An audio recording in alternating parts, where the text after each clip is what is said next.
And Israel, you want to start recording? You haven't already. Okay.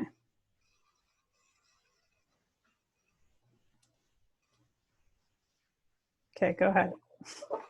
Oh, there's Hillary. We got Hillary. Okay, hello, good evening, East Area Plan Steering Committee. This is our final meeting. I feel like we should have a celebration at some point. I guess Zoom parties aren't as fun as like the real thing, but I'm hopeful that at some point we can kind of celebrate the 3-year process that we've been through. And so tonight, can I advance the slides, Liz, or you still have to do that? I've got it. We are basically have a very brief presentation, about 20 minutes. We want to just give a recap of the recent process, some themes we've heard with the draft plan, feedback, some updates we've made, and then spend the bulk of the time tonight asking the steering committee to endorse the plan. And we'll talk a little bit about how that will work later in the presentation. Before I get into the slides, Merritt, did you want to say anything before we get started? Yeah, if you don't mind, I'd love Sure. a couple minutes. Well, welcome everybody. Thank you for joining us. It's been a long 3 years, but I believe a very productive 3 years. Councilman Herndon and former Councilwoman Sussman intentionally selected this steering committee filled with a bunch of differing viewpoints. I believe we've heard from the community, and tonight, the steering committee is meeting for the final time, and per Kurt, let's celebrate that. I'm really proud of everybody for their patience and their perseverance through this. It's been a lot of ups and downs, and we've learned a lot about ourselves and the community. Really hope that, at our final meeting that we get to deliberate and possibly advance the recommendations we've been speaking about and that we see in the East Area Plan draft. Thank you to everybody, again, to all my fellow steering committee members, to the city staff and consultants, to the present and former council members, and especially to all of our community who gave their time and effort to provide feedback on this plan. It's been invaluable. I'd like to, if it's okay, to get an initial response from the steering committee members, and where we're at, what our stance is on the drafted recommendations. If we have steering committee members that tonight say they have reservations about advancing these recommendations, let's discuss those reservations and really try to build consensus. I want us to remain positive, and especially I want us to remain open-minded and allow for the understanding of each other's viewpoints and how our thoughts and our neighbors and our thoughts of our neighbors, are all impacted on this plan. But let's also be appreciative of each other's time and feelings. So if it's okay, I'd like to kind of go around the current members that we have of the steering committee and ask them, what's your current stance on advancing the recommendations made in the East Area Plan? At this point, I'm saying I'm pretty positive, and I would recommend. If you don't mind, I'd like to call on each of you individually as we go down, and it's in random order. Hey, Merritt. Yeah. Just one quick clarification. You're not asking the committee to actually do the actual endorsement yet. So Agreed. This is more just like a straw poll kind Correct. of thing of where they're at currently, so we can tee up a discussion later.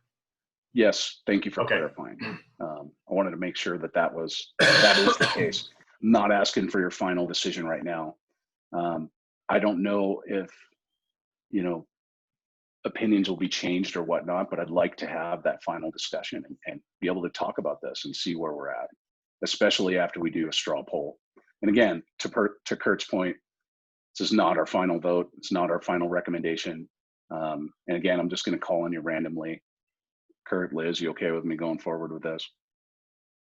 Can one of you actually do an initial straw poll tally? Or would you like me to keep it?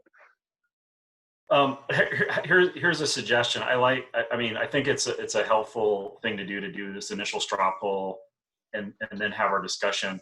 Why don't we do the straw poll right after the first item on the agenda, which is kind of let's report back some of the feedback we've heard, and then we'll do the straw poll, and then we'll move into the discussion. How's that? Does that work? I'm good with that. Yeah, okay. Definitely. So then I'll turn it over to you guys. Cool. Do we want to do just any quick introductions to make sure we know everybody that's on the call? I know we all know each other, but I'd be happy to. I mean, if you want to spend a couple minutes and just let everybody know who we are. Sure. Okay. Why don't you kick us off, Merritt? Yes, sir. My name is Merritt Pullum. I've been living in the Mayfair neighborhood for 15 years now. Prior to this, I lived over at 16th and Detroit Street, right across from East High School. So I feel like I'm a pretty good resident of the East Denver. Enjoy life over here with my wife and 2 young children, and have been active for about 8 years now with Mayfair Neighbors. I think that's good enough for me. Great. I'll go down the list. Marty? Marty Holmes. I have about 50 years, I think, with Montclair. Not currently living there now, sadly. I have a great deal of passion for the neighborhood, as I think you've heard over the last 3 years, and have really enjoyed this process. Thank you all. Thanks, Merritt, for leading us. Thanks, Liz and Kurt. I'm very impressed. Great. Hillary? My name is Hillary Portell, and I'm the Executive Director of the Colfax Mayfair Business Improvement District, and have been working on Colfax revitalization efforts for almost 11 years now. I most recently lived in the Park Hill neighborhood for 10 years and had to move due to family reasons. But I've spent much of my adult life working in East Denver at the Lowry redevelopment area and now in the East Colfax corridor. And appreciate knowing all of you and working closely with all of you throughout this process. Great. Lori?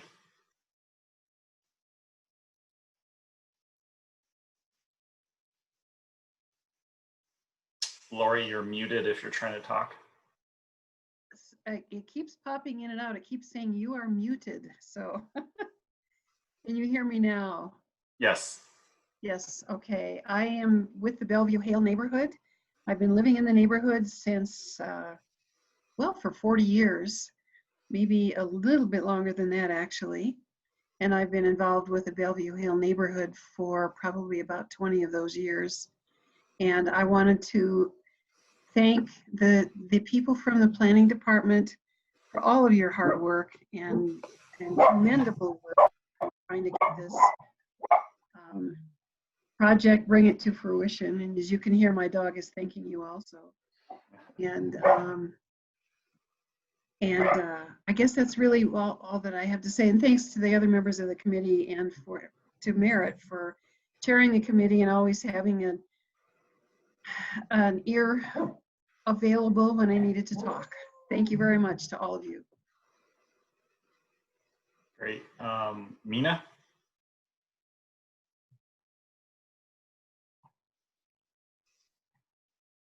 All right, I think I'm unmuted. My name's Mina. I've lived in Park Hill right off Colfax for 20 years. I feel really lucky to be here. As a child, I lived in several different towns and cities, but I'm really happy to be settled here. I'm raising my family here. I'm involved in a lot of community volunteer work, which I love, social justice work, and I'm just proud to be a member of the community. And thank you to everybody too. I've enjoyed getting to know everybody. Great. Let's see who's next. Monica? Did I already call on you, Monica? I don't think I did. Obviously, I didn't say anything very memorable because you don't remember if you called on. Monica Martinez, I'm the executive director of the Fax Partnership. I've been running this small nonprofit for 6 years now, and 3 of those, 3 years and 2 months, let me add, have been part of the East Area Plan, and I've gotten to enjoy getting to know you all. Thank you, Merritt, for your leadership and dedication, and Kurt and Liz, you guys have been so diligent and responsive to community. I think this is a plan. Well, I won't say anything about my straw poll yet, but I'm excited to move this forward. Great. Tracy?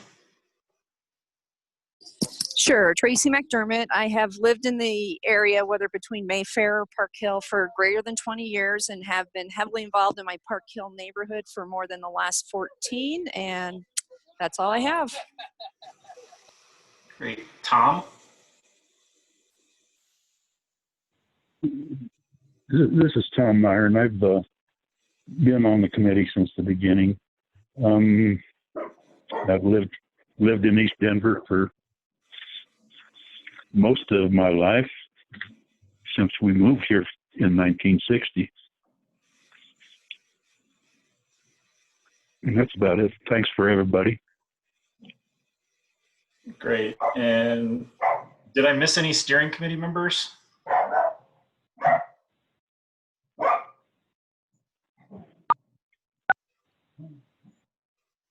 Did Wendy introduce herself? Here I am. I'm Wendy Rioch, and I'm in the southwest corner of the East Area Plan geography.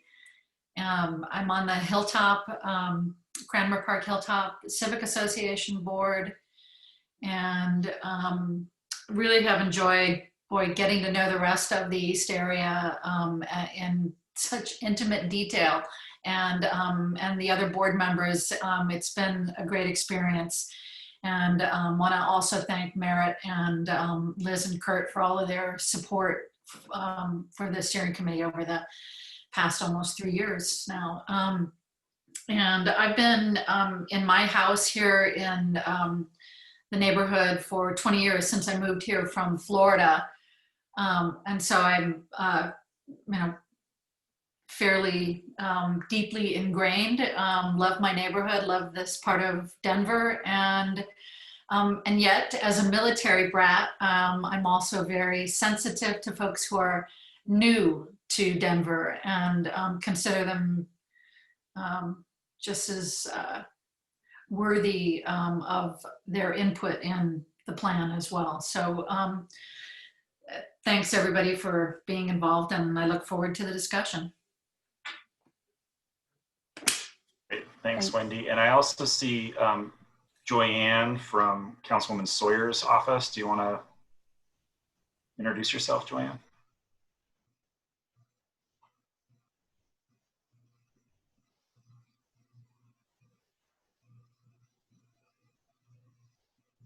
If you are hearing us, Joanne, you are muted.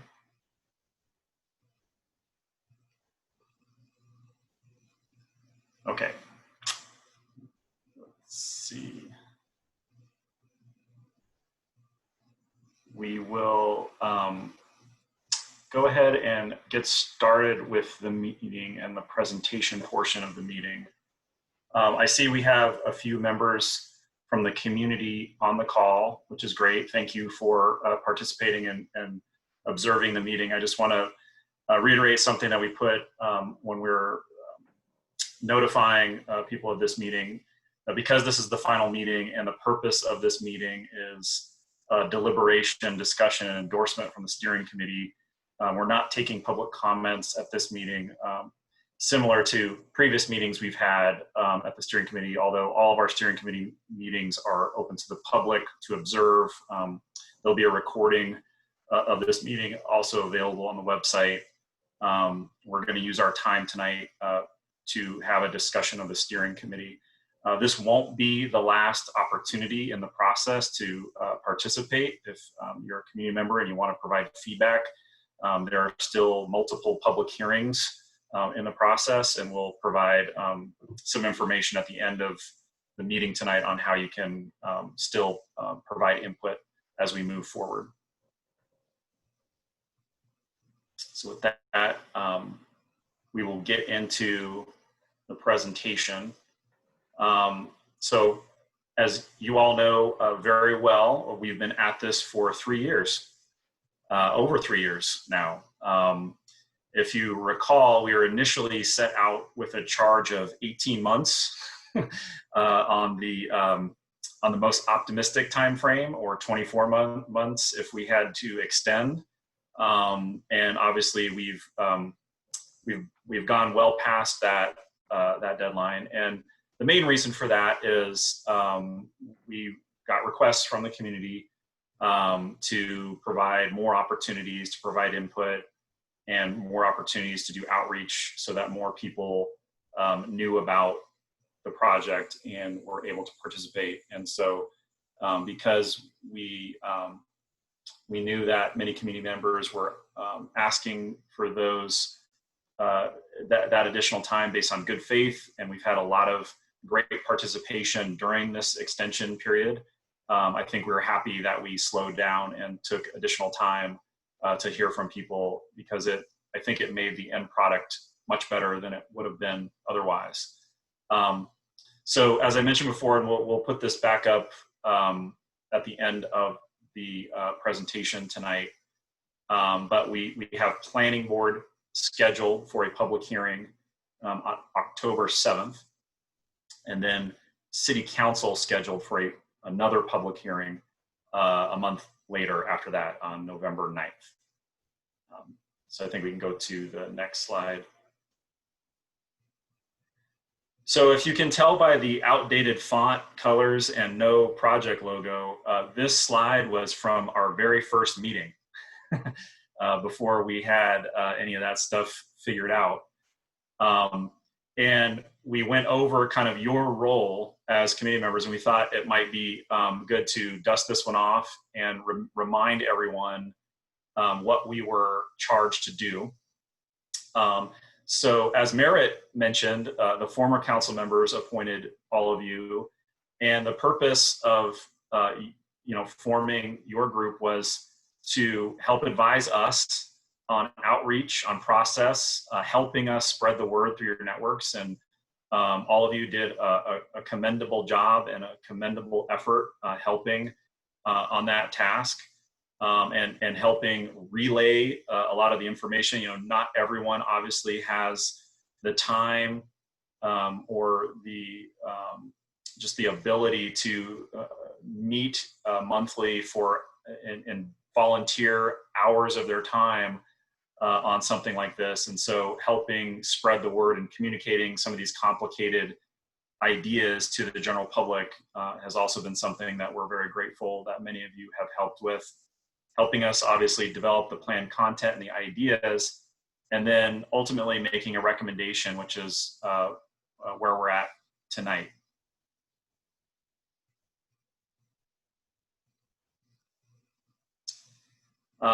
Here's your expectations. We tried to go light on all the homework. Many of you diligently did many of your homework assignments. Obviously, communicated to your larger groups.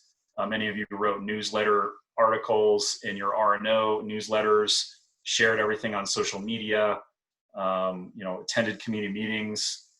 Some of you even went and stood in people's backyards with myself and living rooms. And so it's been definitely a great civic contribution that many of you have made, all of you have made really through this process.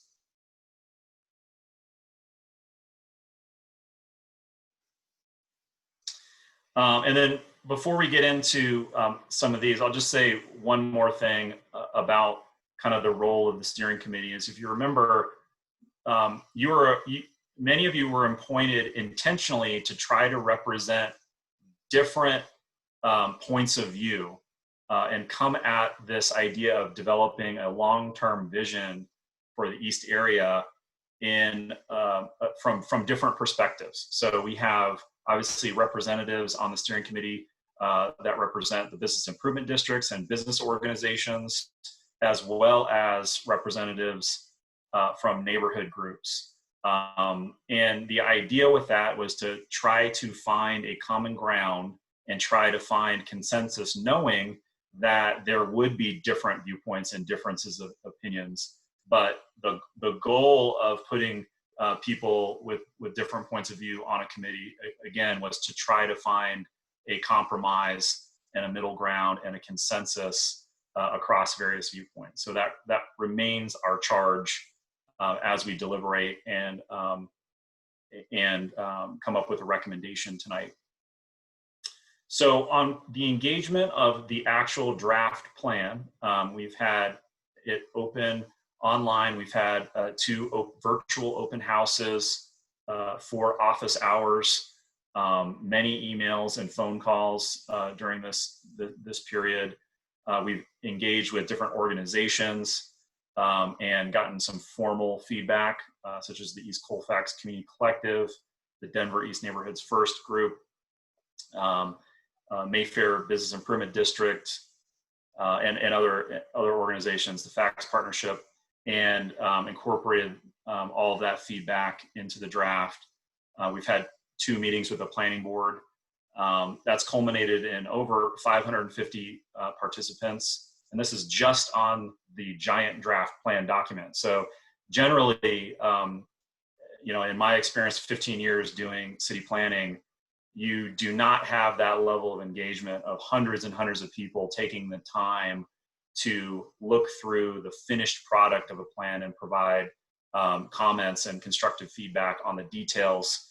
So I think that that's a testament to, we have people who are very engaged and interested in providing feedback on this important plan and making sure that it's the best document it can be. And we really thank everyone who has taken the time to provide that feedback, because it actually has really strengthened and made the plan much better than it would have been without that participation. So thank you to everyone who has participated in providing input on the plan document itself.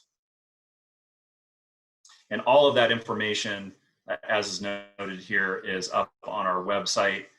We've summarized much of what we've heard through all those comments. All of the comments are available if anyone wants to look at all of them, and they were provided to you all via email ahead of this meeting.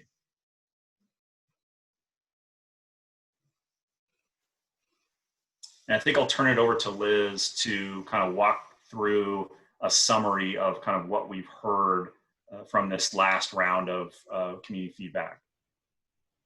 Thanks, Kurt. And if any of you were on the open house on September 10th, we covered this as well. And we talked about this back in our July meeting, a lot of these comments as well. But we just wanted to sort of highlight again the themes and that we heard in those over 1,000 comments that we received. And I think many of these are things that we've been talking about for the past year or more in terms of our draft recommendations. And I think we feel that we've come to a good kind of balance of trying to address the various comments and make sure that we're still reaching our vision. But just to touch on them, the first is comments about our height map and our proposals for additional height. Some comments suggesting we should allow more than we're proposing in the plan, more height in more places. And then others about wanting less height, right? So very specific parcels. One we've heard a lot is Cherry and Colfax, but specific suggestions to remove certain areas from the height recommendations. Comments that we've heard too about integrating more housing options into our neighborhoods. I know you all recall that we've kind of evolved this recommendation over time. But still hearing concerns about that additional housing will have negative impacts, whether they be parking or kind of changes to the built character of the neighborhood. we continue to hear those concerns. And then the other side of concerns that the language is too limiting, that we should be allowing more housing options in our neighborhoods with more flexibility. And if you all recall the recommendation, it sort of balances that recommendation with recommending housing options with certain criteria that can be evaluated in that future regulatory process. In our meetings and comments that we've received, and this includes the East Colfax Community Collective, Street Fraternity, and others, seeing a real need for that focus on anti-displacement strategies, both for residents and businesses. That's even more important now with the pandemic and the extra stresses that are being placed on these vulnerable populations. That we need to strengthen our anti-displacement strategies and make sure that we have strong affordable housing tools in the document. And we've worked, and you should see that when you have reviewed the draft plan, to strengthen those recommendations. Continue to hear the kind of priority about safety on our streets, both for pedestrians and bicyclists, that cars are moving too fast through neighborhoods, and concern about having additional cars in the future, and what that means for neighborhoods. And that was a theme in the comments. Mixed opinions about bus rapid transit, and the project that is concurrent with this one is not, it was previously approved through the GO bond. There's concerns about its impacts on side streets and, again, traffic, but also opinions about how we need to take better advantage of it. And it kind of goes back to some of the comments about wanting more height or more density near bus rapid transit. We received comments about wanting more direction for new parks, that a lot of focus was placed on the Mayfair Town Center, but that we could strengthen our recommendations to have more parks in other areas that are lacking them. And similarly, wanting to see stronger green infrastructure recommendations. So just to quickly go over where we made a lot of clarity updates, but we counted about 85 substantive changes. As I mentioned, we did add recommendations for affordable housing and small business goals, really referencing potential programs we could look into to help meet the policy goals of the document. We added more guidance around community benefits and the engagement process for the height recommendation to make sure that we have good guidance for when we implement that through a regulatory process. We clarified our recommendations for missing middle and accessory dwelling units. We did add a number of safety improvements and intersection improvements to be recommended based on input that we received in the mobility section. And we added 2 north-south bike connections based on comments around feeling that there was better east-west bike connections than north-south. And lastly, we did update the parks map in the plan to be more clear about opportunities for new parks and priority areas, just to make that better connection between what we were saying in our recommendations and really seeing that on a map as our priorities.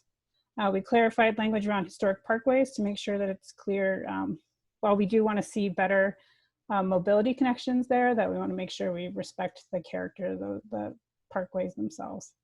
And then we did add to our green infrastructure recommendations to strengthen those.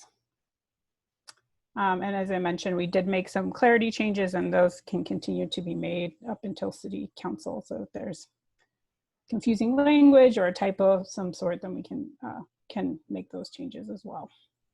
So that's a quick summary, and we're happy to talk about any of these if you need more detail. I think we wanted to move into our discussion, and I can stop sharing too if that will make that better for everybody.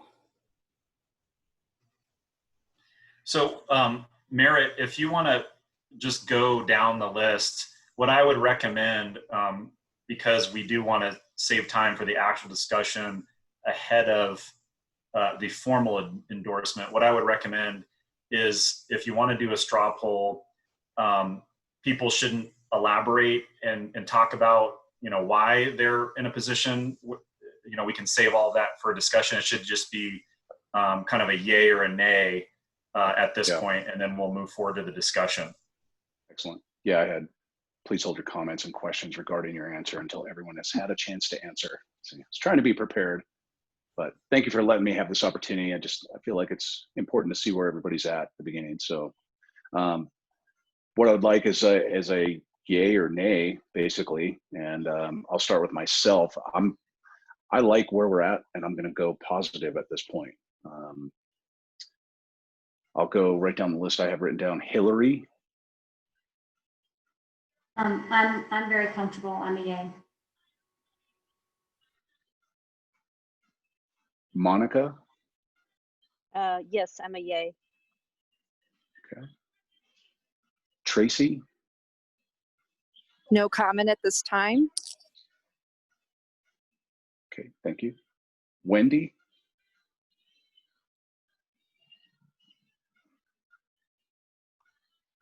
Sorry, I'm a yay. Okay. Tom Meyer.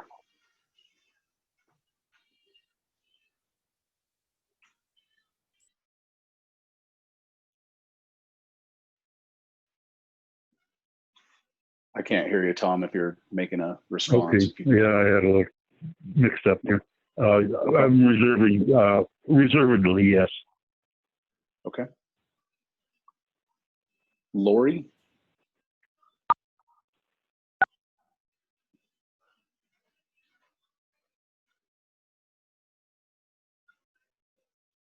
Lori, you're muted right now. I'm sorry. Still muted. Here.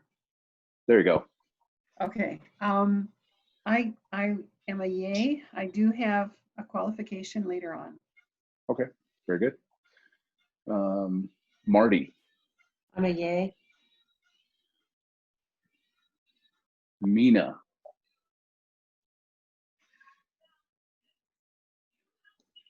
I'm tending to yay, but I do have some questions. Okay, very good.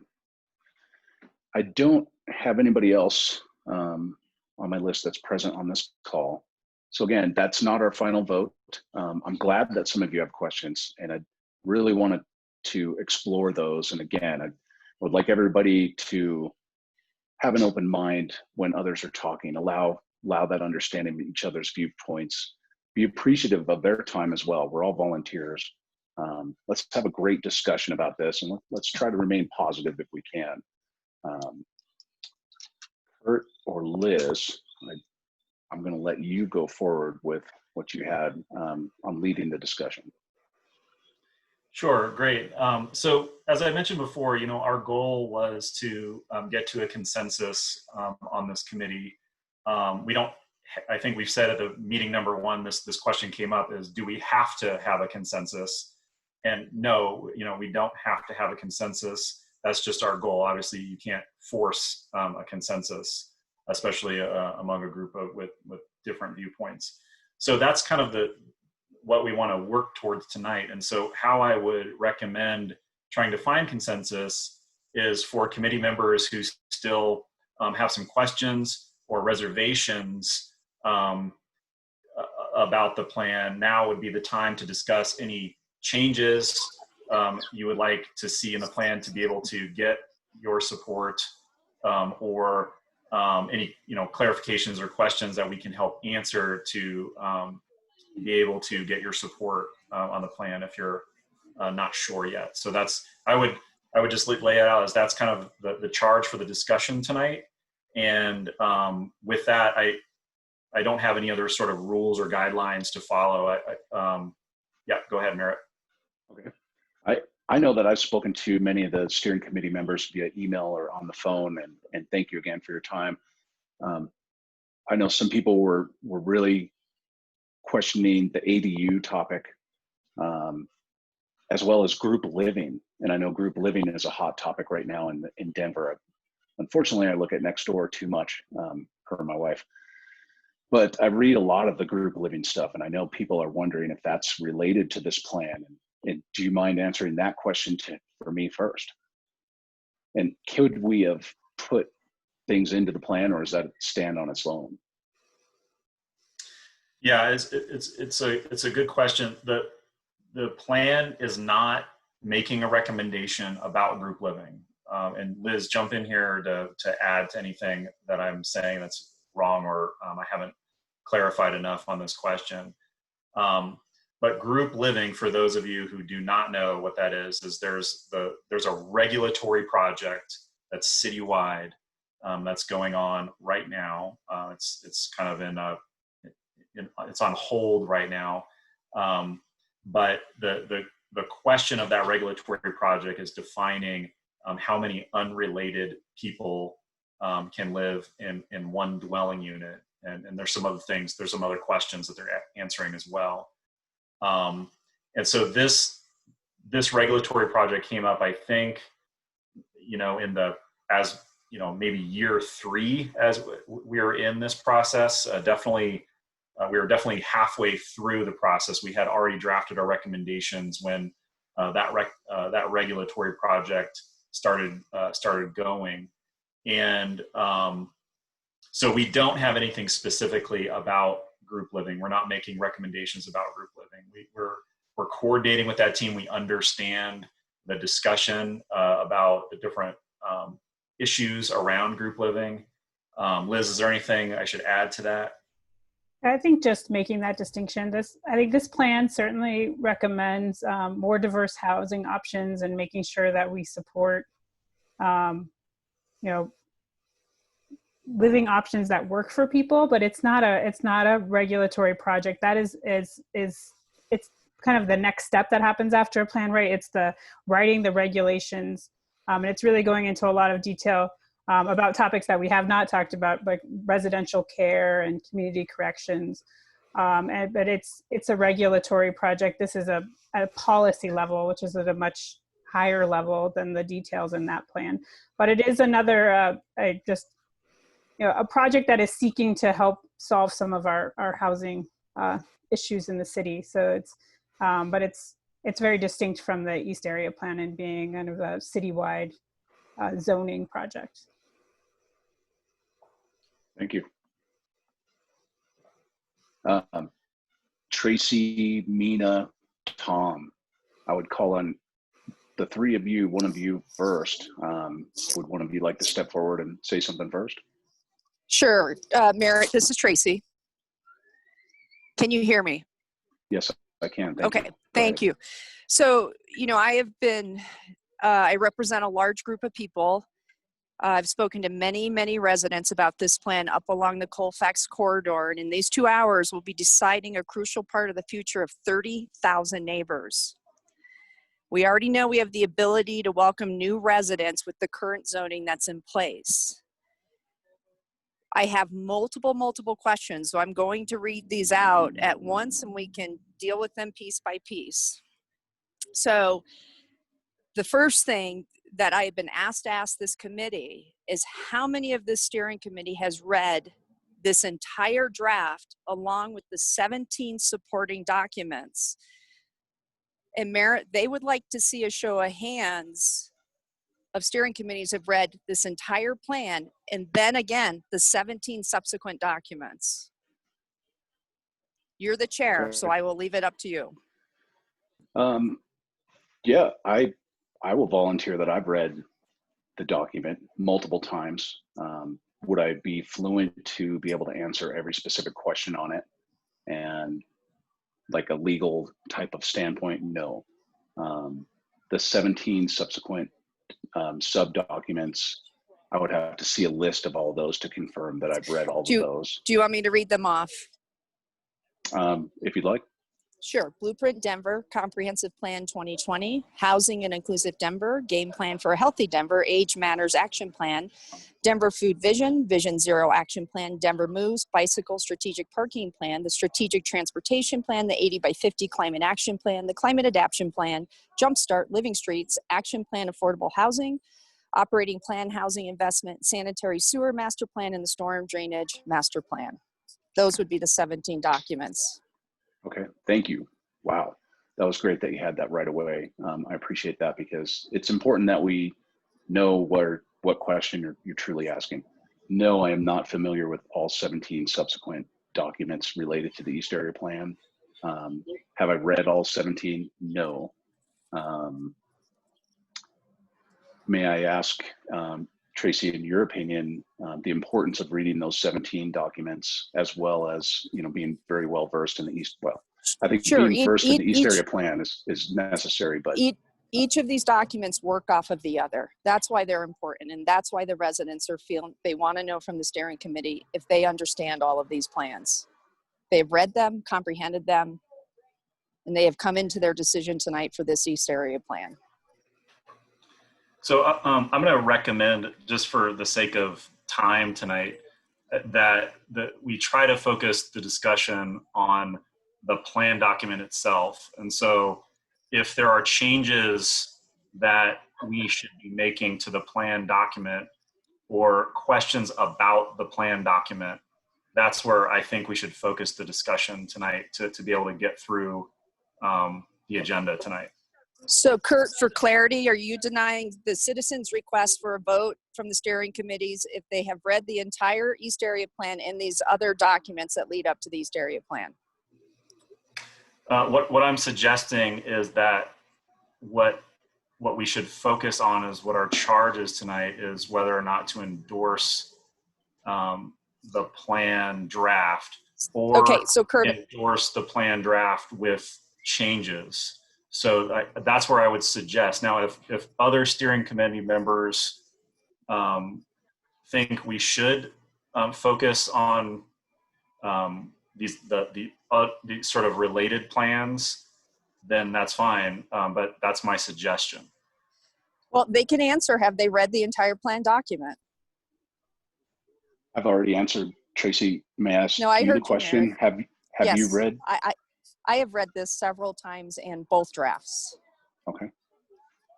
You've read all 17 and you're fluent in them? No, nobody's fluid in it. It's too much for the normal person. Well, I will say that was very early on in this process, we had a series of meetings where we had staff come and present on all these related plans. And that was kind of our very early kind of understanding of what the basis that we were using. So that was part of our early process. And in the plan draft, we do speak to what kind of highlights from those plans as well. Well, as the chair, I am, Tracy, I am admitting that I cannot say with 100% confidence that I've read it. So out of suggestion from Kurt, I think we should move forward, because as the chair, I'll fully admit that I have not read all 17, or that I can confidently say that I've read all 17. So going forward and asking every steering committee member that question, I don't know the fairness of that, or the need to do that if I personally fall on the sword and say I have not. All right, so what I understand is you're denying the citizens' question to answer it. So let me move on.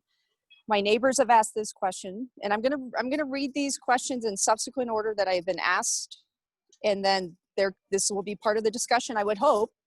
Please go forward. Why have the planners spent hundreds of hours, almost 3 years, and untold sums of money on something that's not even a binding plan? BRT. Without the BRT being fully funded, how do we figure the other pieces related to it? The stops, zoning around the stops. Why in the world, if we're looking at a 20-year vision, are we even considering as the plan centerpiece an outdated diesel bus system? Why not electric? They feel this is looking backwards. And importantly, since BRT is mentioned 113 times in this draft, what happens if it never gets funded? RTD might not even be here by the time BRT is slated to start construction. There is no plan B right now. Regarding the corridor, by bunching affordable units along the Colfax corridor, we are expressly condemning the most vulnerable to poor health by continual exposure to unhealthy conditions that arise from the pollution in the corridor. People are asking that you pause the plan, with new initiatives by the city focusing on ADUs, group living, residential infill, and affordable housing are all up for adoption separately from this plan. These all will greatly affect this plan, so why not pause the plan until these items are settled and binding? Neighborhood preferences. Overwhelmingly, the neighborhood has expressed as its #1 asset in the community are the 2 grocery stores. Will we still have them? The community wants parks. Where are they? By the way, on page 119, the community expressed its desire to not reduce travel lanes on our streets. That's exactly what BRT will do if built. In regards to permeability, the plan calls for a 20% reduction in impervious surfaces and calls for new sidewalks and retention of our tree canopy. These goals appear to compete against each other. Sidewalks, a good thing, but they'll increase impervious surfaces while at the same time cause the removal of hundreds of trees. Adding ADUs will also increase impervious surfaces. Where do the reductions come from? Those are my comments for the evening. Thank you. And I would just, before any other steering committees jump in, I just want to remind the committee that the East Area Plan will not be recommending whether or not BRT gets built or not. That's a separate decision. But many of those comments from Tracy had to do with questions about whether or not we should build BRT. So that's not in the purview of the East Area Plan. So I guess I would also want to just keep it focused on, given that point of view and those comments, Tracy, is there anything that you would specifically change in the plan in order to get your support? Well, Kurt, I don't think it's any secret. The Colfax corridor feels you guys added too much density that directly impacts these neighbors, that ruins their quality of life, and really changes whether they want to live here. The conversations I am now having with people is when they put their homes up for sale and get out of Denver, because they can't live along corridor. And the bottom line is that this isn't an area plan. If we were more honest, we would have just called it the upzoning of Colfax. That's where we should have started, because nothing's happening to anybody else. It's just those 2 blocks. I object to Tracy McDermott speaking for the neighborhood. You don't speak for the whole neighborhood, Tracy. I'm sorry, And Nina, stop trying to I object to the perpetuate interruption. white flight. That's what you're doing. It's the same. I object to your interruption. I object to your racist accusation. That is unfair. I have not seen you walk the streets, Mina, and talk to people about what they are concerned about. I have done that. Let's try to remain positive, and the neighbors please, and respectful of each other. I'm trying to remain positive. And the neighbors have specifically complained about this steering committee member. So don't interrupt me. I have spent 2 years not getting to talk and be interrupted by several committee members, and tonight I am talking. Thank you, Tracy. I want to come back to the substantive recommendation that you're making, Tracy. So I'm going to keep asking this, because again, the goal of the committee, as it was charged from the beginning, was to try to work towards a consensus and a compromise. And so, it sounds like one thing that you would suggest changing is no additional zoning or no additional height on Colfax. Is that it? That is correct. The other issue is that South Park Hill, and this happened on the last call on September 10th, Kurt, and I think it's Jason Palmieri, made kind of a pretty snide comment in the comments when people were saying, where are our parks? And his comment was, you can cross a 6-lane highway to get to City Park. That's not where we started. We were going to add parks to our neighborhoods. We don't have a park. Okay, so the 2 changes that you would recommend making is adding a park to the South Park Hill neighborhood and no additional height on Colfax. Is there anything else? Correct. Okay. So Merritt, what I would recommend is we go to the other committee members to see what their questions and feedback are, and then we can discuss those 2, focus in on those 2 suggestions from Tracy. Okay, thank you. Tom, I think you were trying to speak earlier. Are you ready to speak, Tom? And then I'll go to Mina next.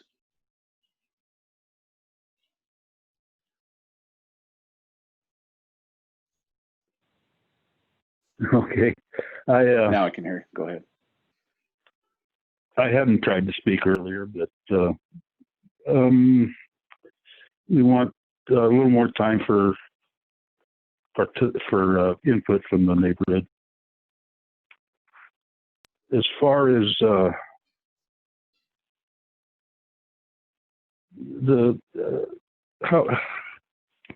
how would we be able to add a park to Park Hill? Would we have to raise a block to make a park in there?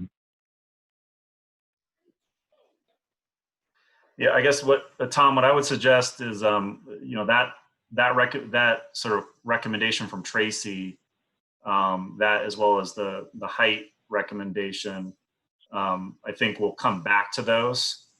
So and discuss kind of how we might be able to address that. But besides do you have anything else besides the request for additional time? No, that's about it. Okay. Thank you, Tom. I would suggest we come back to that question too. So that's a third item that we'll talk about during our discussion. All right. Okay. All right, fine.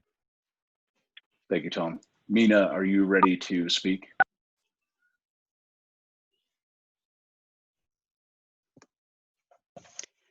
Okay, so I've heard from a lot of members of the community some concerns around the phrasing around single unit only. And also, so I think specifically there's a section L6C7. There's a phrase in that section, single unit areas will remain single unit area. There's some concern that may be limiting and restrictive of adding housing during kind of this housing crunch. So people are wondering what it means and what are the implications. So can you explain that a little bit more? Sure. So the thinking around the missing middle recommendation, which is this idea of allowing more duplexes, triplexes, and in some instances, fourplexes into the low residential areas of the East area. And so if you recall, when we first came out with the outline of the draft recommendations back in May of last year, we initially proposed integrating these new housing forms just in locations kind of within walking distance of the major corridors like Colfax and Colorado, and in areas with good access to jobs such as Johnson and Wales University, and in areas that are seeing the most affordable housing crisis and displacement issues like in East Colfax. That was the original proposal, and we had a lot of feedback on that concept that ranged from, why are we only singling out certain areas? And there was actually sort of a consensus that was a bad idea. And I'll say consensus meaning we had people coming at this issue from both sides of the issue and different viewpoints that both thought that was a bad idea. People who really liked the idea thought that was too limiting. And then people who did not like that idea thought that their blocks were just being singled out. And so to be more fair, this is something that all neighborhoods should have. And so we took, there was a lot more comments on that, but that was basically the viewpoint, and we modified that recommendation to say, okay, we're going to treat the entire East area fair and the same way. And so all neighborhoods are being recommended to have the same approach to this. But the recommendation is still to integrate the houses, integrate these new additional housing forms, not to completely transform what's there on the ground today to something totally different. And so we wrote a very specific and careful recommendation, still at that sort of guiding policy level, which is, I think, part of your question, which is what does this actually mean to be primarily single unit? And what it means is basically what I just said, is that these new housing forms should be integrated thoughtfully in locations that have where it makes the most sense, and there should be a variety of factors that we look at: lot sizes, lot locations. Is it on a corner? What's it adjacent to? Is it adjacent to a commercial area, et cetera, et cetera? Is it adjacent to Colorado Boulevard? Is it, under what conditions should this be a thoughtful integration? And that kind of analysis and that kind of work is what's done in a regulatory process. So similar to how this discussion started with the group living rules, the group living rules is a regulatory process that's looking at very detailed regulatory language like that. And so all of those things, those factors of lot characteristics, locational characteristics, would be looked at in a regulatory process. And what a plan does is it guides what's important that regulatory process consider as they look at this question. And so what that specific wording is saying is basically, as you develop these criteria for what is a thoughtful integration of these new housing forms, it shouldn't completely change these neighborhoods from single unit, which is what they are today, to something different. That it should be an integration and not a complete elimination of single family, that single family form that is within these neighborhoods. So that's basically what the proposal says. Okay, thank you, Kurt. So I started with the 3 people that had reserved no comment or tending towards a positive. I know others have questions and want questions to be answered. So I'm not sure how to do this correctly. Look through the videos, and if somebody would like to raise their hand and ask a question first, feel free. I'll call on you as soon as I see your hand up. Nobody wants to. Monica, go ahead. I like I said in the straw poll, I am generally supportive of the plan. I do have some disappointments around the plan. I feel like we have lost an opportunity to add greater density on East Colfax. The East Colfax neighborhood particularly has been disproportionately impacted by the COVID epidemic, as well as just generally prior to the increased housing costs in Denver metro area. The Facts just conducted a survey of East Colfax corridor. We had 369 respondents from East Colfax, and our analysis showed that 51% of our respondents are cost burden, meaning they pay more than 30% of their income on housing. Some other interesting statistics that I looked up is African American homeownership rate in South Park Hill is now at 36%. In 2000, it was at 63%. And Hispanic homeownership has decreased 26%. These communities are losing the diversity they once had, and we need to find strategies to address this displacement of our communities of color. I think this plan makes an effort to do that. For East Colfax, rents have increased 73% since 2000. If we do nothing and don't add density, these problems will exacerbate. And so I feel like the plan does a good job of, one, strengthening small business assistance and adding an emphasis on anti-displacement efforts. I think it's commendable to call for a community center in East Colfax. I think we need to prioritize the limited resources city government has. To prioritize a park in Park Hill over a community center in East Colfax would just be abhorrent, in my opinion. I like the Facts Partnership is excited that you have added stronger language around ADUs. And my board chair has read this plan through and through. And he's excited that we have added extending Westerly Creek from Lowry to Central Park. That was an addition in this new plan, and we're excited about that.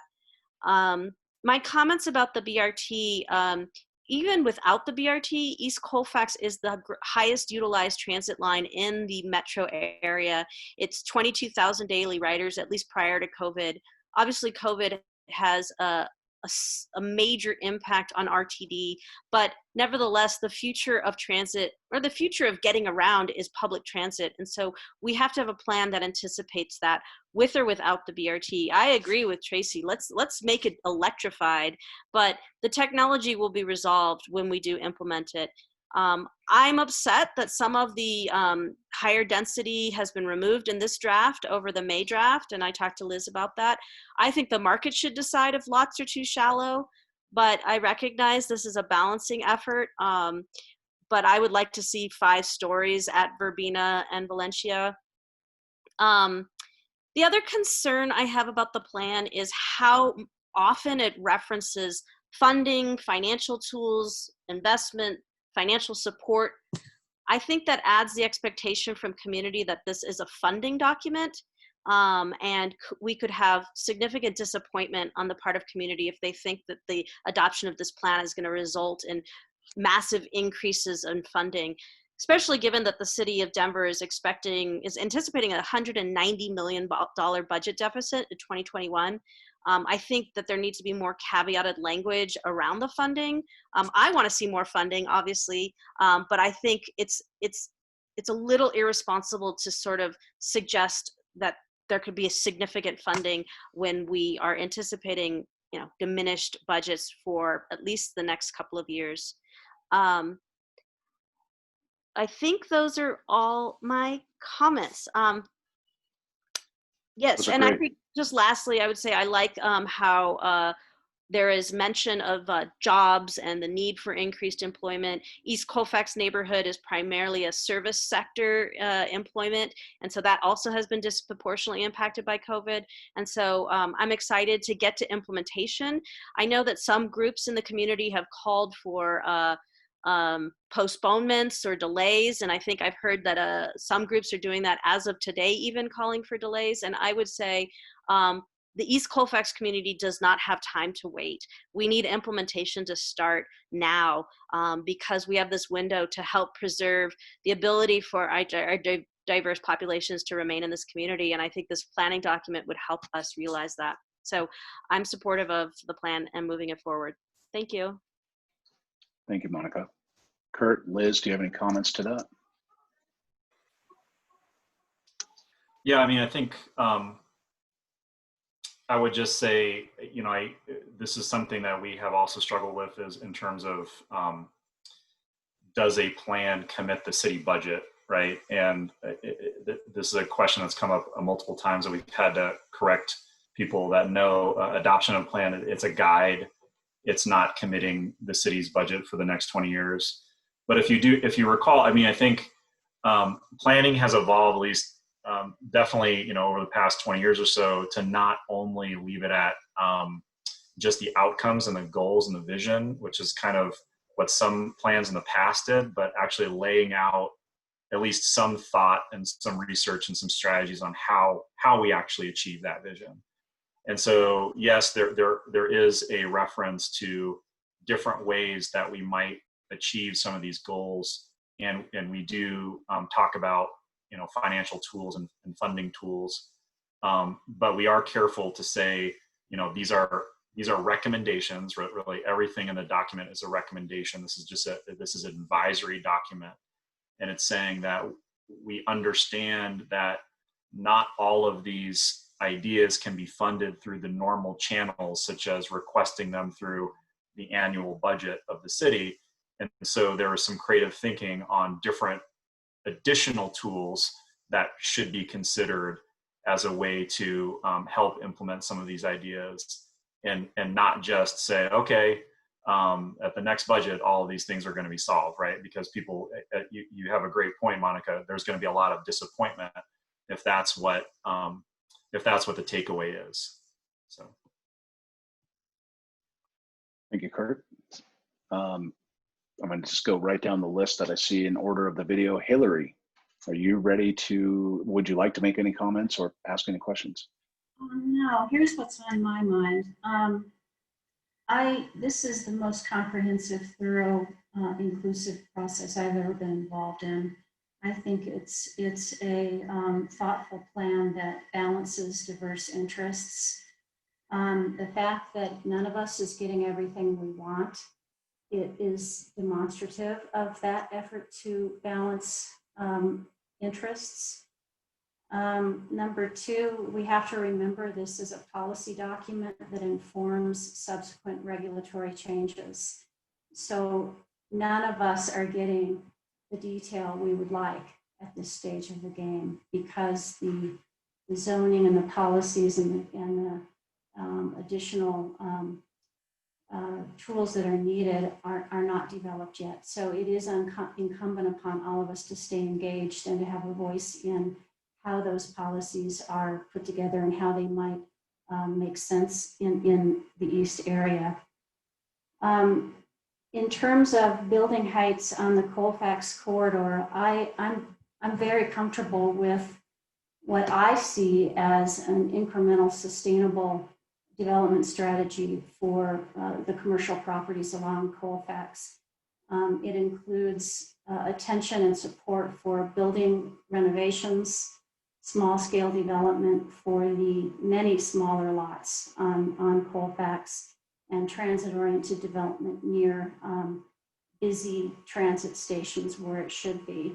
In terms of accommodating slightly taller buildings, I think we need to remember a few of our goals and needs and priorities for this project. One was to accommodate the projected and actual growth in Denver and in the east part of town. And by concentrating some of that growth along the community corridor, it takes some pressure off the surrounding neighborhoods.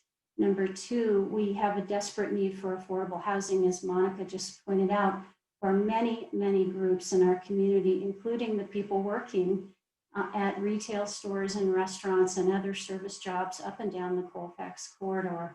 And number three, if we really want the greater mix of community serving businesses that everyone has prioritized again and again in this planning process, we need more customers nearby. We need more customers. And if the adjacent neighborhoods are going to remain primarily single family in nature, then Colfax needs to have a way to build that customer market to support the mix of community serving businesses that we all want on our community main street.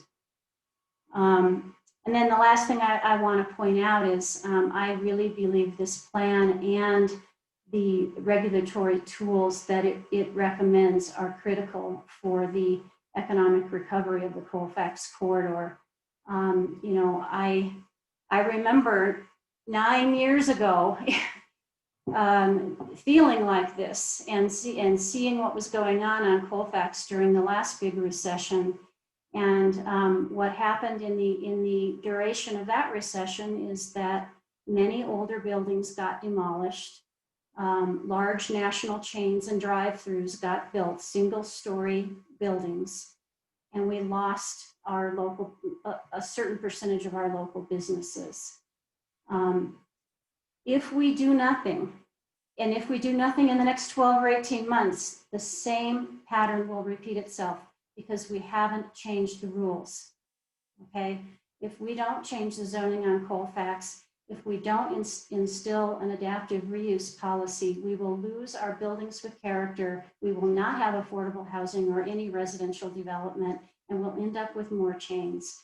So I'm feeling a real sense of urgency now and a responsibility as somebody who saw the cycle the last time around to really point this out and to urge us to move forward in confidence and know that we will continue to stay engaged and work as a community.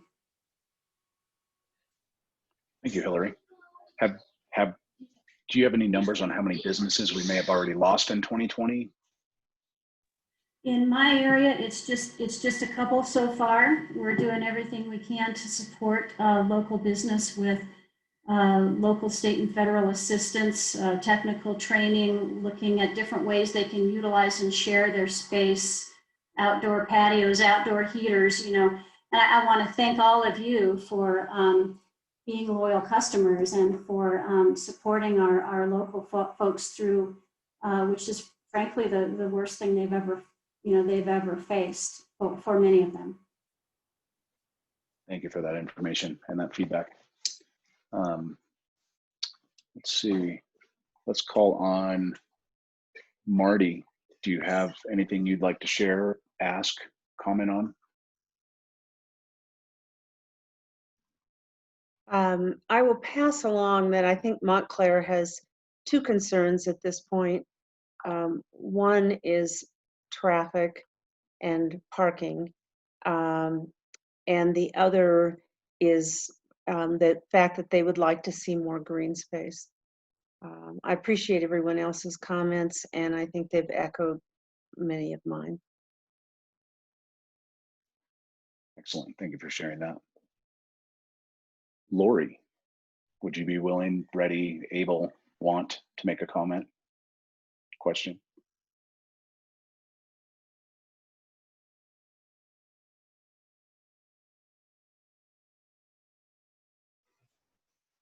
You're still muted, Lori. Every time I begin to speak, I'm muted. Maybe that's a message from the universe. Now you're good. We had a neighborhood board meeting last night, and for Bellevue Hale, and it was a pretty lively, pretty contentious meeting, and there was a lot of suspicion, a lot of fear that I can do nothing to, I guess, to sway. One of the biggest fears is that with the ADUs moving into the picture, and also with the group living plan, which was a hard thing to convince people was not part of the East Area Plan, that there's a real overlying fear that people are going to lose their homes, lose the character of their homes, and that their people who've lived in the neighborhood are going to be pushed out. When I tried to explain that what in part this was trying to do was to let people age in place and let people stay in their homes. There are a lot of questions that Liz was able to answer for me this morning about ADUs and how they're handled, and a lot of questions remain on the group living plan that we won't have answered, I guess, for some time. One of the fears was that the group living plan might be another layer on top of the East Area Plan to allow at some point outrageous numbers of people to live in some of the larger homes along the northern edge of our neighborhood. And I'm not sure I was very convincing. I think, as a matter of fact, I know I wasn't, and it left me feeling very unsettled. But that's not the fault of the plan, it's the fault of the people in our neighborhood who still have lots of questions. Okay. Kurt, Liz, we've got one more and Wendy that I'm going to call on, but did you guys want to say anything before we move on to Wendy? I guess just thanks, Lori, for trying to point people to, what the actual plan says and what it does not say. This has been a challenge throughout the process, right? That we've, always had to run up against trust issues with what the city is doing. And that's just something, Liz and I can attest, and many of you can attest to, that's just been an issue throughout the process. So I appreciate you continuing that dialogue with your neighbors. So I think that's the only way that we can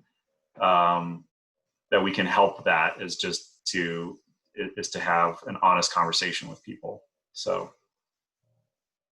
Okay. Thank you. Wendy, I'm going to call on you, and then I'm going to have some things myself. Okay.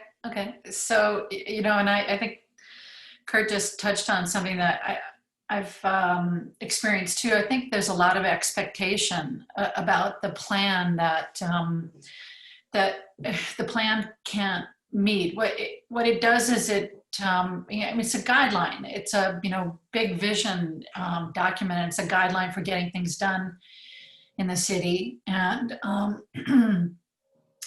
and neighborhoods who have plans are likely to get resources better, in my opinion. And so, as Hillary was mentioning earlier, observing the previous recession, and here we are in one that I think is going to be fundamentally more intense and damaging, that the sooner we get a plan in place, the more we can guide the priorities that the neighborhood, through admittedly a messy process over the past 3 years,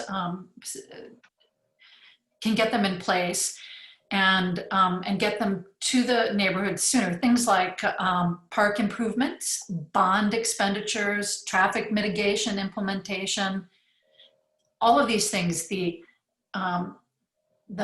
funding and the implementation part of this process is the next step past the plans.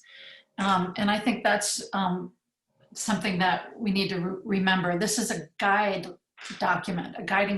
And so one of the things that we learned in the process over the past 3 years now, if we didn't already, and if we haven't been reading the paper, we may not have learned, but or listening to the news, but Denver is just continuing to grow. Housing affordability is getting worse and worse. Traffic is getting worse, and our current car-dependent patterns are going to just make this worse and worse in the air quality.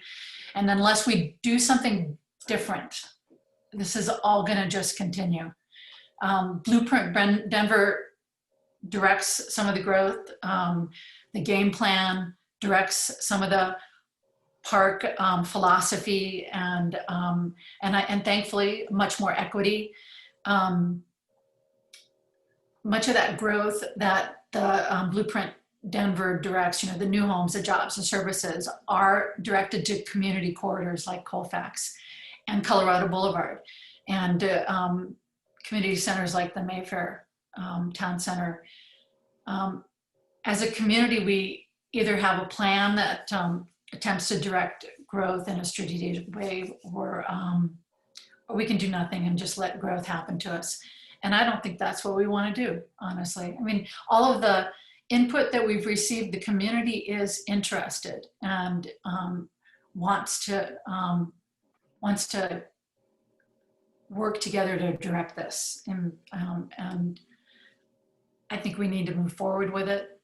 And I'm going to support the plan because of that reason. So I just wanted to say one other quick thing about the parks and what Tracy said.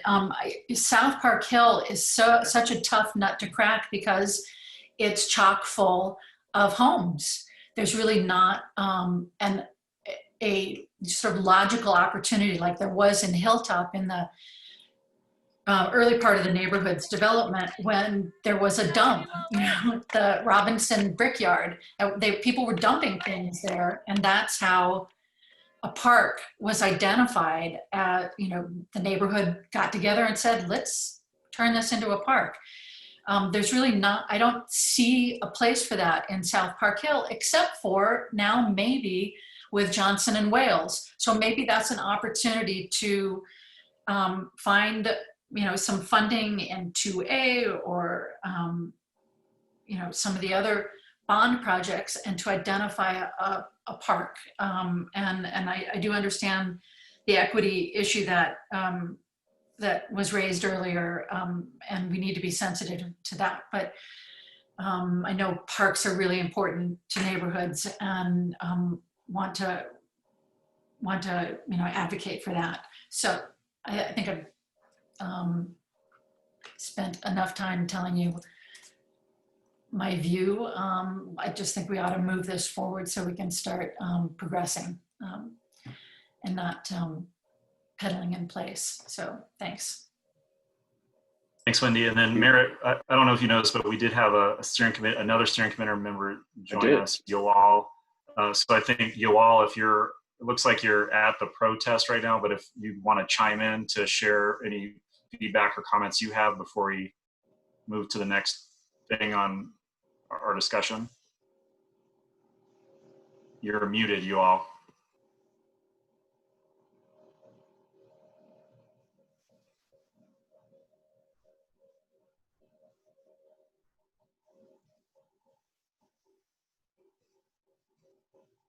Okay, maybe we can come back if he's able to. Oh, There he is. there we go. We can. Heard him, Yoal, we heard you for a second, and now you're muted again.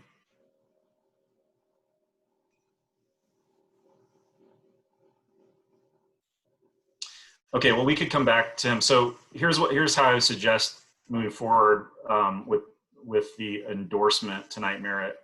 Is there's 3 suggestions that I heard on the table, but anyone can chime in if I missed one.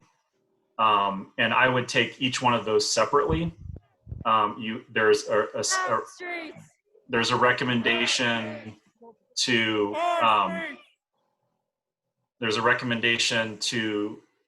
add more time to the process, as a suggestion from Tom.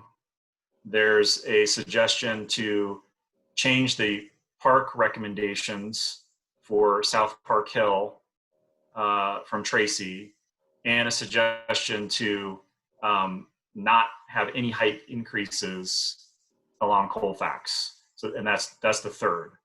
So what I would suggest is how we've handled this in the past is ask the committee on each one of those questions, is there a second? Meaning, is there a second steering committee member who also agrees with that change? And if there isn't a second, then move to the next one. Does that make sense to everyone? Okay. So Merritt, I'll let you choose which order you want to take these in, but I would just choose one and then open it up to the committee if there's a second on each one. Okay, very good. I am not great at Robert's rules of meeting, so if I step on my tongue, excuse me. So the 3 suggestions, I'm going to go in reverse order. I'm going to start with, do we want to say no height increases along Colfax?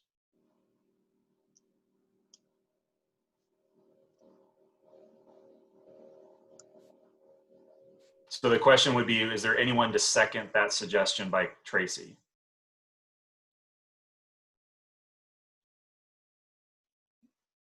Okay, it looks like a no. Okay.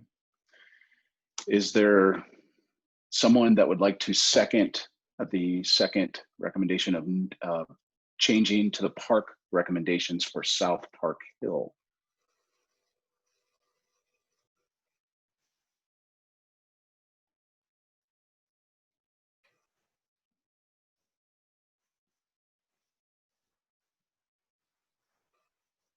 Okay, that looks like a no.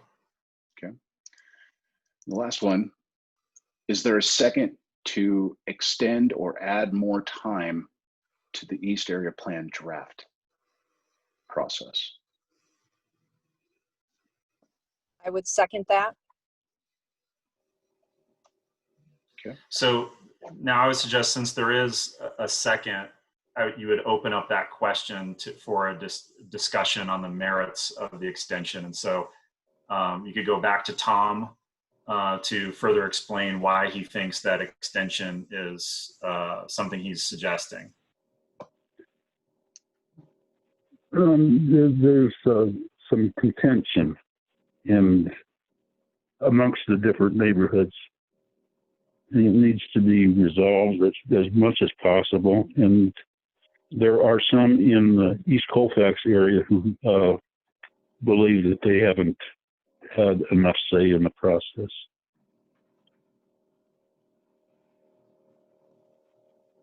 So Tom, your suggestion is that we meet specifically with, is it the East Colfax Community Collective that you're recommending we meet with, or is there other other outreach you think we should do?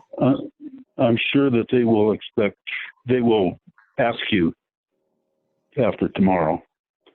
But yeah, I imagine some of the local people in Park Hill want to have some more say too.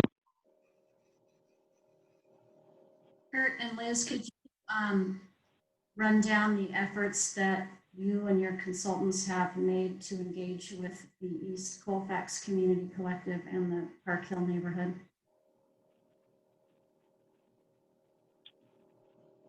Yeah, I mean, we have done a significant amount of outreach to both of those neighborhoods. I think we have, especially recently with the East Colfax Community Collective, had a really great dialogue with that group on a lot of details of the recommendations, and we've documented all of that and made some changes. And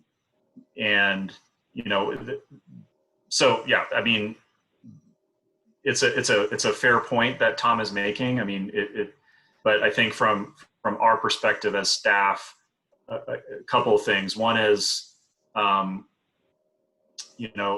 this question often, basically every project I've ever worked on with community engagement, is there's always a feeling, especially when you get to the end, that we need to do a little more. And so this is a common thing. And I'm not saying that it doesn't have merit or not, but at some point you have to make a decision on when is enough. And so at least from a staff perspective, we feel like that we've done a lot. We have extended the process by a year. We've done many supplemental outreach events and conversations, and we think we've heard from the community sufficiently, especially, again, given that this is a guiding document. It's not specific regulations, it's not a specific budget commitment, but we do feel like we have enough to put together a guiding document that outlines the priorities that we've heard from the community. And we're very comfortable making that case. And so that's just where staff is on this question, but we're definitely interested in hearing what other steering committee members have to say on the process.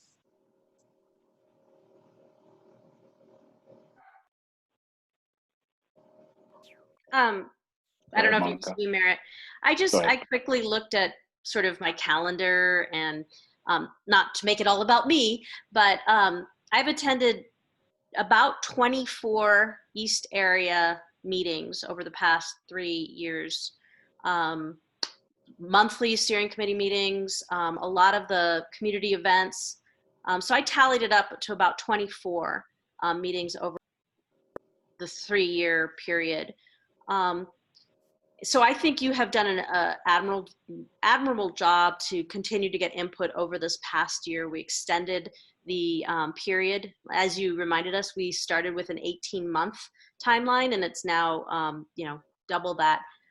I also think we need to be conscious of folks using the call for a delay as a tactic to kill a plan. And let's just call a spade a spade.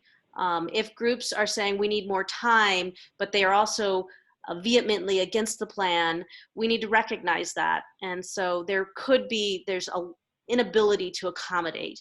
And we should, recognize that when that's happening. And so I think there are people on two sides, different groups wanting less or more. And I think, like you have aptly described at the last town hall, this is a balance. And like Hillary said, people are all making compromises. And so I don't see the need for continued delay.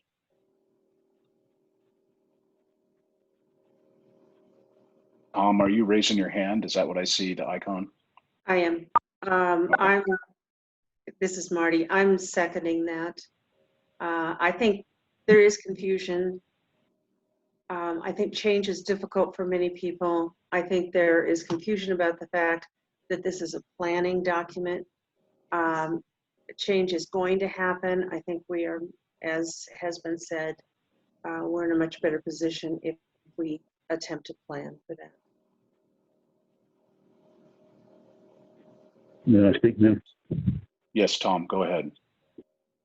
yeah, I agree with that, we have to, there is going to be change and we need to plan for it. And I disagree that asking for more time is a delaying tactic to try and kill the plan. That I know for a fact that the East Colfax Collective is not completely satisfied with the plan and would like some more changes, but they do feel that the plan is positive. Thank you for that. Anybody else like to speak on delaying the plan?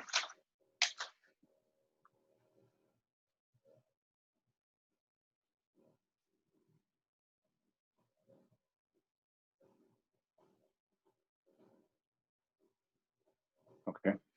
I echo a lot of those sentiments that I believe it's time to move forward. I think we've listened, we've made compromise. Not everybody's happy. That's not necessarily a win-win for everybody. However, it is a sign of compromise to me, and I believe that it's important that we try to capture some of the intent that we were making with this plan, with our neighbors, with the small businesses, with everybody that could use these types of incentives and help and protection going forward. So I am all about moving it forward if possible. Kurt, I'm going to turn to you. Yeah, I think, unless there's any more discussion. I think I see Tracy's hand is up. Oh, okay, Tracy, did you have something else to Monica, add? Yeah, Monica, thanks for seeing that. Yes, I just got a text from a few residents asking for the plan to return ADUs back to your original language of where appropriate versus everywhere, and let that come out in the text amendment, since that is a separate process.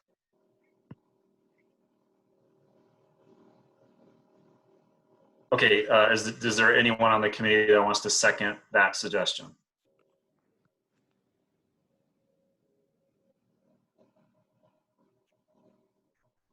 Okay, so I think now, Merritt, what is, we're at 7:30. So I think unless there's any other discussion on those changes, it would be the actual vote to endorse or not endorse the plan from each committee member. And you would do it just like the straw poll with call out each individual member by name, and it's yes or no. Okay. Thank you again, everybody. I appreciate your willingness to have an open mind and talk about some of these issues and all the time you put in. So let's do our formal vote. And again, I apologize if I'm breaking every Roberts rule. I'm going to vote last. I know last time in the straw poll I voted first, but I'll start right down the list, and I'm going to begin with Hillary. Are you a yes or a no on advancing the plan? Yes. Tracy? No. Wendy?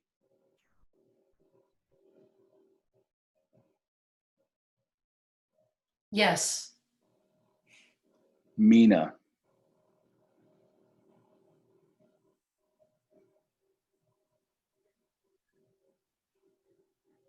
Yes, and I have some things I wanted to share that I didn't get a chance to share just now, but we can come back to me.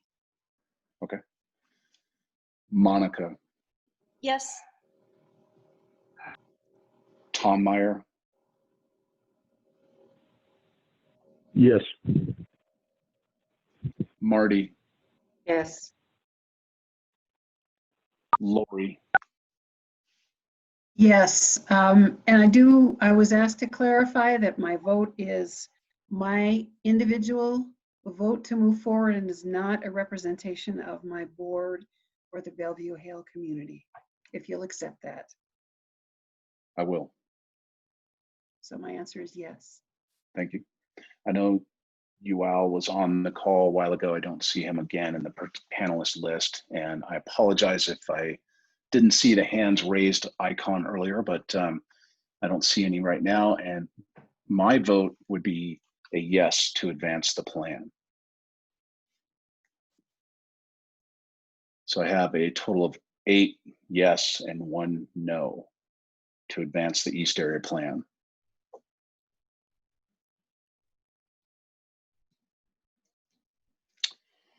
Kurt,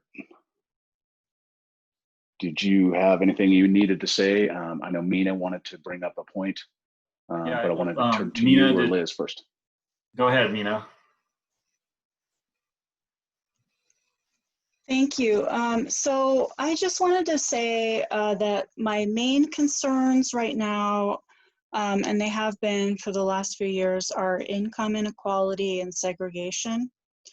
And I really feel that we need to do everything we possibly can now as citizens and neighbors and government to open our minds to change, and for all of us to work together on actual policies that will house people and reduce gaps. We need to work together to break down barriers. We shouldn't look down on people who rent or who live in smaller homes or large homes or are different from someone's perceived ideals. So I've talked personally to hundreds of people. These are my neighbors, my contacts, people I work with, friends in this East area.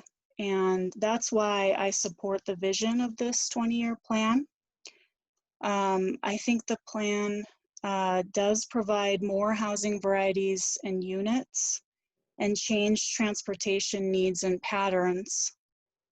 I do favor a slightly more progressive and more flexible plan, especially in light of our history of restrictive zoning, suppressed and segregated housing supply, and ever-increasing income inequality and wealth gaps. These are problems, as you all know, have been around for a while, but have only gotten worse during the pandemic that we're in. And I think significant accommodations have been made to many different neighbors during this planning process. We've had people who want to increase single-family homes in areas where they weren't historically dominant. And we've had people who want to be flexible and open to new neighbors by diversifying housing sizes, types, and prices all across the board. I think, though, that the plan took into account so many different viewpoints, and it was good talking through everything with so many different people. Like we've touched upon, we've heard so many different viewpoints. And I think we do have a plan now that will guide us so we can focus on building actual housing, transportation, and climate policies. We need to bring equity and benefits to more people. And thank you. That's it for me. Thank you, Mina. Thanks, Mina. I also see Councilman Herndon is on the call. Councilman, would you like to add any remarks before we conclude and wrap up the meeting? I just wanted to say, one, thank you to all the steering committee members for your efforts and your work in getting us to this position. I know you've heard from hundreds of people expressing their opinions on this, and this was certainly not an easy task for you to do this and your commitment. So I sincerely want to thank you all. When we did the Far Northeast, the one that came before, there was a celebration at the end, and I hope that we'll be able to do something along those lines once COVID is passed. And I just wanted to once again tell you all, thank you so much for your opinions and your candor about this plan. And I just really appreciate creating a space where we can disagree and talk about these issues. And thank you to the attendees that are watching and to the numerous people. I don't want to minimize their inputs as well, because I believe everyone's input has got us to a better plan. And certainly Kurt and Liz, and to all the teams that have been a part of this for the city, I tell the steering committee members, they're tireless in their efforts to put together a plan that they feel is taking the input from everyone. So sincerely, thank you for all that you do, and thank you for getting us to this point. Thank you, Councilman. And then I echo all of those thoughts, and I'm very grateful to all of you who've been many, many hours as volunteers. I think that needs to be said over and over. This was a big civic volunteering effort by all of you, and so you know, I'm very proud. When I leave these meetings, I'm very proud to be a citizen of Denver, and it kind of gives me hope about civic involvement moving forward. So thank all of you again, and Liz, I'll turn it over to you if you have any last thing. I won't belabor it, but thank you all for all your dedication. And I know these conversations haven't been easy, and really appreciate all of you kind of keeping that big picture in mind and thinking back to all the conversations we had about that bigger vision and how we try to get to that. So your dedication is very much appreciated. Kurt mentioned at the beginning kind of the upcoming steps. So there is planning board scheduled for October 7th, and then city council November 9th. And we welcome and encourage all of you and those also listening and on tonight to participate in those hearings as well. We will certainly share the steering committee's input, but would definitely appreciate having you speak directly to those deciding bodies. Well, I know I've learned a lot about myself, my neighbors, and my community, and it's very important that we strive to remain a community. So thank you, everybody.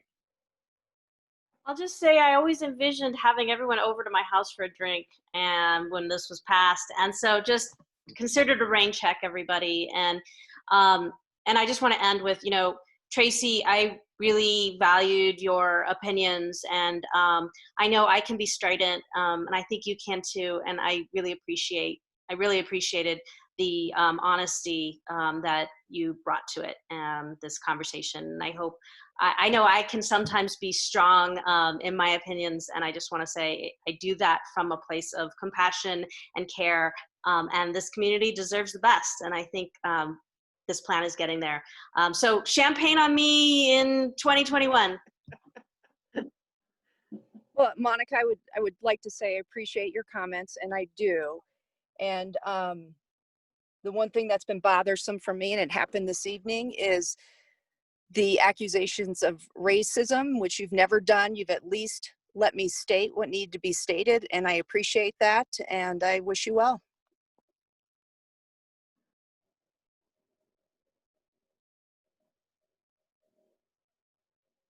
I'd like to echo something that Kurt said, and I told Mary Beth long ago that these meetings renewed my faith in people being dedicated to the whole process of community and really considering so many aspects of the community.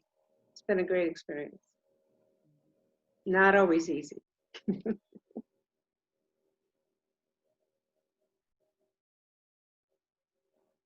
Okay, Mr. Chairman, if you want to send us off. I would like to get out of here. No, thank you, everybody. That concludes the East Area Plan final steering committee meeting. I appreciate your time and your efforts. And again, I am not a Robert's rule, so I am adjourning this meeting. Is that correct, Kurt? That's good. Very good. Yep.